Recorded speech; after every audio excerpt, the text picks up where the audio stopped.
Hello everyone, myself Preetha from 3rd BCA. Here I am happy to share the review of the book is The Tissue Within. The Tissue Within is written by Nissim. Nissim was an Indian Jewish poet, actor, playwright, editor and art critic. He was an foundational in post-colonial Indian literary history. He was awarded the Sahitya Academy Award in 1983 for his collection Latter Day Slam, India's National Academy of Letters. Main characters are Mr. Rafa's contractor, principal, teacher, mother, and Mr. Billa Raj. Beginning of the story, an interview is going on. In that interview, the conversation between Mr. Billa Raj, editor of the newsletter Splash, Mr. Rafa's contractor, one of India's leading architect. In this interview, Mr. Bellaraj asking the question how he become an architect. Mr. Affairs contractor recounts his journey of becoming an architect. First of all, he conveyed the message that each child has their own talent and it need not necessarily be academic. Mr. Contractor recalled his childhood days. He was not interested in studies as a children. He enjoyed playing pranks, jokes, and games. He hated maths and cheated in exam because he didn't study. He was so involved in games that he didn't care when his teacher punished and caned him. When he was in grade 11, a talk with his principal changed his life completely. The principal told him that he had been protecting him all these years, but going forward he would have to take care of himself. The principal also helped Mr. Contractor recognize that his mother had worked hard. So that year Mr. Contractor stayed away from all sports and games.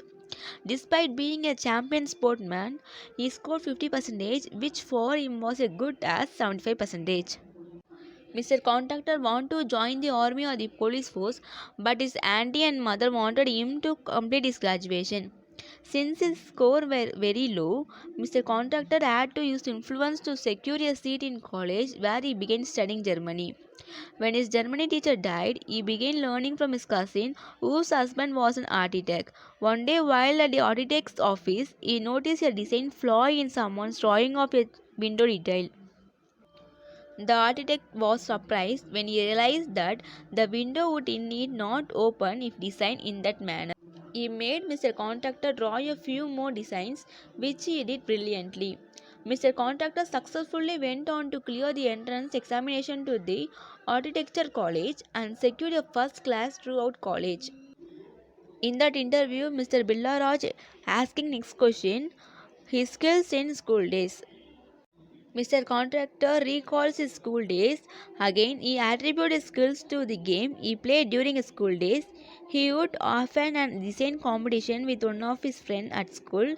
After seeing on his sketch, his teacher Mr. Gupta predicted that he would grow up to become an architect.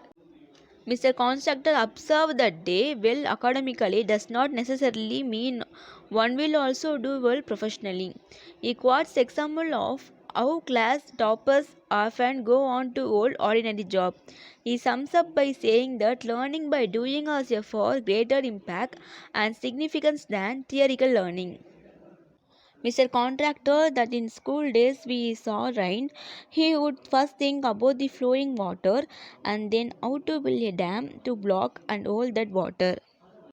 He would also design a button out of a piece of chalk for his friend to replace his lost button there. Mr. Contractor says that he now designs structure using a combination of instant maths, his client's psychology and their social status. Max was a subject Mr. Contractor aided as children. Today he creates structural wonders using mathematics. Every child is capable of doing big things. He can become a hero in the area of his interest. What is needed most is to discover his talent or aptitude. Happy is a living example of such a hero. Thank you all.